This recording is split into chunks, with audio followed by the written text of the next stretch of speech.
ദിവസം എന്നോണം ഞെട്ടി ഞെട്ടി ആ ഞെട്ടലിൽ നിന്നൊരു ഞെട്ടലില്ലാതായി മാറിയിരിക്കുന്നു. കഴിഞ്ഞ ഒരാഴ്ചകൾക്ക് മുമ്പാണ് കോഴിക്കോട് നിന്ന് ഒരു ഉമ്മയെ മകൻ വെട്ടിക്കൊന്ന വാർത്ത നമ്മൾ കേട്ടത്. സ്വന്തം ജന്മം നൽകിയ ഉമ്മയെ തന്നെ തീർത്തു കളഞ്ഞത്. എന്നാൽ തിരുവനന്തപുരത്ത് ഇന്നലെ ജന്മം കൊടുത്ത അച്ഛനെ തന്നെ ഒരു മകൻ ഇല്ലാതാക്കിയിരിക്കുന്നു. എന്തൊരു നാടാണ് നമ്മളുടേതെന്നോർക്കണം. സ്നേഹബന്ധത്തിനൊന്നും യാതൊരു വിലയും ഇല്ലാതായിരിക്കുന്നു. എല്ലാവർക്കും ആവശ്യം ഇപ്പോൾ പണം മാത്രമാണ്. ഇവിടെ ഒരു മകനെ വളർത്തി വലുതാക്കി MBBS വരെ പഠിപ്പിച്ചു. സ്വന്തം കാലിൽ നിൽക്കാൻ പ്രാപ്തനായ മകനാണ് ഒരു അച്ഛനെ വെട്ടിക്കൊലപ്പെടുത്തിയത്.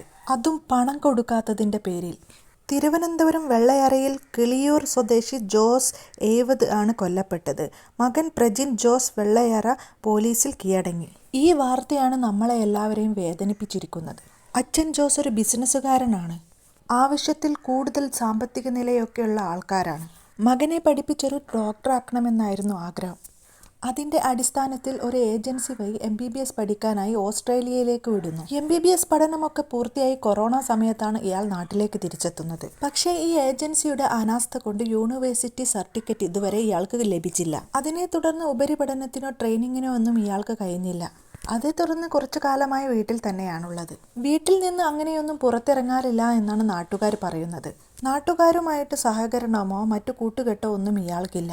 കുറച്ച് നാളുകൾക്ക് മുമ്പ് തന്നെ ഇയാൾ കഞ്ചാവിനും മറ്റ് ലഹരിക്കുമൊക്കെ അടിമയായിരുന്നു എന്ന് ഇയാൾ സമ്മതിക്കുന്നു. എന്നാൽ ഈ അടുത്ത കാലത്തൊന്നും അയാൾ ഉപയോഗിക്കാറില്ല എന്നാണ് അയാൾ പറയുന്നത്. അച്ഛനെ ഉപദ്രവിച്ച സമയത്തും ഇയാൾ ലഹരി ഉപയോഗിച്ചിട്ടില്ല എന്നാണ് പറയുന്നത്.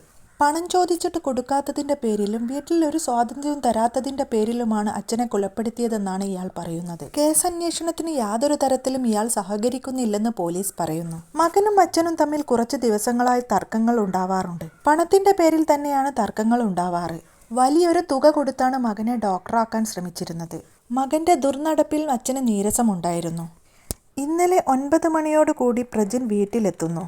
അന്നും പതിവ് പോലെ പണത്തിൻ്റെ പേരിൽ ഇരുവരും തർക്കമായി. അടുക്കളയിൽ വെച്ചായിരുന്നു തർക്കങ്ങൾ നടന്നത്. അടുക്കളയിൽ വെച്ച് തന്നെ അമ്മയുടെ മുന്നിൽ വെച്ച് അച്ഛനെ വെട്ടുകത്തി ഉപയോഗിച്ച് കഴുത്തിനും തലക്കും വെട്ടി പരിക്കേൽപ്പിക്കുകയായിരുന്നു. അമ്മ അലറി വിളിച്ച് ആൾക്കാരെ വിളിച്ചു കൂട്ടുകയായിരുന്നു. ശേഷം അവർ ബോധരഹിതരാവുകയും ചെയ്തു. നാട്ടുകാർ ഇരുവരെയും ഹോസ്പിറ്റലിൽ എത്തിച്ചെങ്കിലും അച്ഛൻ മരിച്ചിരുന്നു. പ്രതിയായ മകൻ പോലീസ് സ്റ്റേഷനിൽ കീഴടങ്ങുകയായിരുന്നു. നിലവിൽ പ്രജിൻ പോലീസ് സ്റ്റേഷനിലാണ് ഉള്ളത്. ചോദ്യം ചെയ്യലിനോടൊന്നും പ്രജിൻ പ്രതികരിക്കുന്നില്ല. കസ്റ്റഡിയിലാവുന്ന ഘട്ടത്തിൽ അയാൾ ലഹരി ഉപയോഗിച്ചിരുന്നില്ല. പക്ഷേ ലഹരി ഉപയോഗിക്കാറുണ്ടായിരുന്നു എന്ന് പോലീസിനോട് പറഞ്ഞിരുന്നു. മുൻപ് സ്ഥിരമായി കഞ്ചാവ് ഉപയോഗിക്കുമായിരുന്നു. ഇപ്പോൾ കുറച്ചു കാലങ്ങളായി അത്തരം ലഹരി ഉപയോഗങ്ങളൊന്നും ഇല്ലെന്നാണ് പ്രതി പറയുന്നത്. സാമ്പത്തികമായി ഉയർന്ന ഫാമിലിയാണ് പ്രജിൻ്റേത്. അച്ഛൻ ഒരു ബിസിനസ്സുകാരനാണ്. വളരെ സൈലന്റ് സ്വഭാവമുള്ള ഒരാളാണ് പ്രജിൻ. MBBS പൂർത്തിയാക്കി കൊറോണ സമയത്താണ് നാട്ടിലെത്തിയത്. പക്ഷേ യൂണിവേഴ്സിറ്റി സർട്ടിഫിക്കറ്റ് ലഭിച്ചിരുന്നില്ല. അന്ന് പോയിരുന്ന ഏജൻസിയുടെ അനാസ്ഥ വഴിയാണ് അത് കിട്ടാത്തതെന്നാണ് പറയപ്പെടുന്നത്. പണം ഇടയ്ക്കിടയ്ക്ക് ചോദിക്കും. അത് കിട്ടിയില്ലെങ്കിൽ വയലന്റ് ആവും എന്നാണ് ബന്ധു പറയുന്നത്. പണം ചോദിച്ചതിനുള്ള തർക്കത്തിനിടയിലാണ് കൊലപ്പെടുത്തിയതെന്ന് അമ്മയും പറയുന്നുണ്ട്. അമ്മ ഇപ്പോഴും ഹോസ്പിറ്റലിൽ തുടരുകയാണ്.